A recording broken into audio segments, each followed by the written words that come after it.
Hi, Theo here at ChatTalent, and I'm with Bill Boorman. Hi. Probably needs no introductions, but Bill, tell us a little bit about what you've been doing. What have I been doing? So yesterday I had True Recruiting Unconference, so we had a great day, about 100 people, lots of different sessions. We're really trying to push the thinking around diversity and inclusion at the moment, which is a topic that I'm very passionate about. So we had Sarah Jane Harvey talking about autism, Joe Lockwood, who's always amazing, talking about trans issues, Lisa Baldock, MBE, talking about who runs diversity and inclusion in DWP, Thomas Otter, who actually had done an MBA in diversity and access to employment. So, you know, that was lots of data-driven stuff that was very useful. Thomas is top drawer, really, you know, mainstay speaker, probably the best analyst in Europe, I think.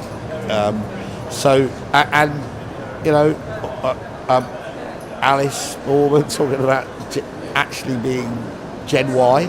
Yeah, really enjoyed that. It was great. It's always a great session. So lots of different things, lots of conversation, nice way to set up the show into today. And today's been a crazy day for me. I've had 4 sessions today. So we started off with a network on Not Work, which is a 10-minute video about lessons that I learned in the pub, which have been quite considerable. Big ones for me is networking without purpose and searching for conversations rather than people, and determining to make money because of your network, not from your network, so from the knowledge that you build.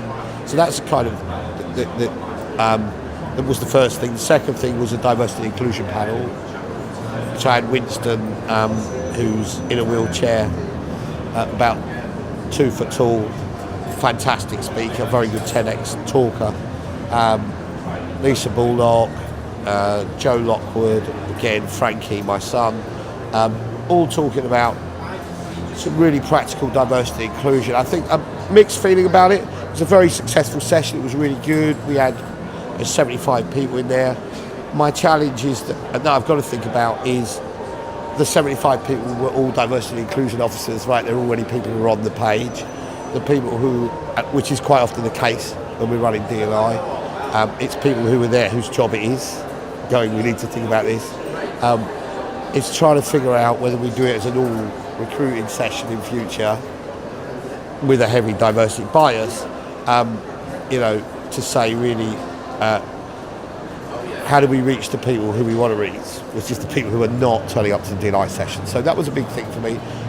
Then I did a tour of some startups, so we ran 7 or 8 startups, looked at people like ClickIQ, JobPal, Candidate ID, looked at some different technologies and took some buyers around there and answered some specific questions they've got about the startup area, which is really good at the show. And then we just had a inclusion and diversity roundtable, what comes first, D or I. I really got into some nitty-gritty on this. It was like 45-minute roundtable. And the big thing is around inclusion. I think Winston's talking about when I go in the job process, I want to give you a little information about my disability because, or adjustments that I might need because I want to get a job. I don't want to appear like it's going to be difficult or complicated to hire me. So some of the realities of that, the lack of knowledge, basic knowledge of, especially, I was talking about anxiety and depression, which is kind of about 40% of the workforce, and what we're doing to deal with that. And next to nobody had any thought about that, any strategy, policy, these are quite high-level people. Yeah, and we can see that, and I think to bring in neurodiversity and diversity inclusion to the table and a wider audience, I think you're doing a fantastic job, and yesterday's event was a real success. So, yeah, well, I kind of got this theory or belief that everybody's weird. We just have different flavours of weirdness, and we've got to figure out there is no normal.